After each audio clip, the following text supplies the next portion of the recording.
సాధారణంగా news readers, anchors వార్తలను ప్రజలకు చేరవేస్తూ ఉంటారు. ప్రపంచంలో ఎక్కడెక్కడో జరిగే వార్తలను, ఇతర ఘటనలను టీవీ ఛానల్స్ ద్వారా, ఇతర మాధ్యమాల ద్వారా ప్రజలకు చేరవేస్తూ ఉంటారు. ఇలా న్యూస్ను ప్రజలకు అందించడంలో న్యూస్ రీడర్స్, యాంకర్స్ది కీలక పాత్ర అని చెప్పాలి. అంతేకాకుండా స్టూడియోలో కూర్చొని వివిధ అంశాలపై చర్చలు కూడా జరుపుతూ ఉంటారు.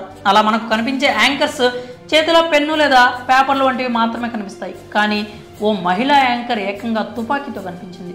పెన్ను పెట్టుకోవాల్సిన యాంకర్ గన్ను పట్టుకు రావడంపై సోషల్ మీడియాలో వైరల్ అవుతూ ఉంది. దీనికి కారణం లేకపోలేదు. ప్రస్తుతం ఇజ్రాయెల్కి, హమాస్కి మధ్య యుద్ధం జరుగుతున్న సంగతి తెలిసింది. కొన్ని నెలల నుంచి ఈ యుద్ధం భీకరంగా కొనసాగుతుంది. కొన్ని నెలల క్రితం హమాస్ తొలుత ఇజ్రాయెల్పై దాడి చేసి ఆ దేశానికి చెందిన చాలామందిని బందీలుగా గాజాకు తీసుకెళ్లారు. ఈ ఘటనలో ఈ రెండు దేశాల మధ్య యుద్ధం ప్రారంభమైంది. ఇక హమాస్ చేసిన పనికి ఇజ్రాయెల్ తీవ్ర ఆగ్రహానికి గురైంది. నేటికి గాజాపై ఇజ్రాయెల్ సైన్యం విరుచుకుపడుతూ ఉంది. ఇప్పటికే ఈ యుద్ధం కారణంగా వేలాది మంది మరణించారు. రెండు ప్రాంతాలు వెనక్కి తగ్గకపోవడంతో ఈ పోరు ఇంకా కొనసాగుతుంది.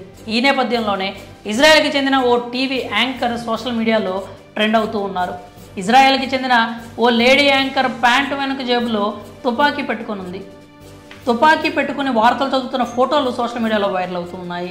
లిటిల్ సెమేష్ అనే మహిళ ఛానల్ 14లో యాంకర్గా పనిచేస్తోంది. గతంలో 2002 నుంచి 2005 వరకు ఆమె దేశ సైన్యంలోనూ పనిచేశారు.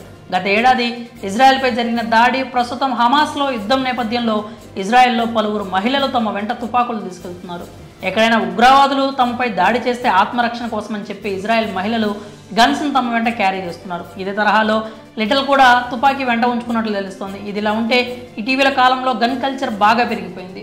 మామూలు వస్తువులు కొనుగోలు చేసినట్లుగానే గన్స్ కొనుగోలు చేస్తున్నారు. ముఖ్యంగా అమెరికాలో ఈ గన్ కల్చర్ కారణంగా ఎంతోమంది బలవుతూ ఉన్నారు. ఇటీవల కేవలం వారం వ్యవధిలో 400 మంది బలయ్యారు. ఈ నేపథ్యంలోనే యాంకర్ జేబులో తుపాకీ ఉండడం తెగ వైరల్గా మారింది. మరి పెన్ను పెట్టుకోవాల్సిన యాంకర్ గన్ను పట్టుకోవడంపై మీ అభిప్రాయాలు కామెంట్స్ రూపంలో తెలియజేయండి.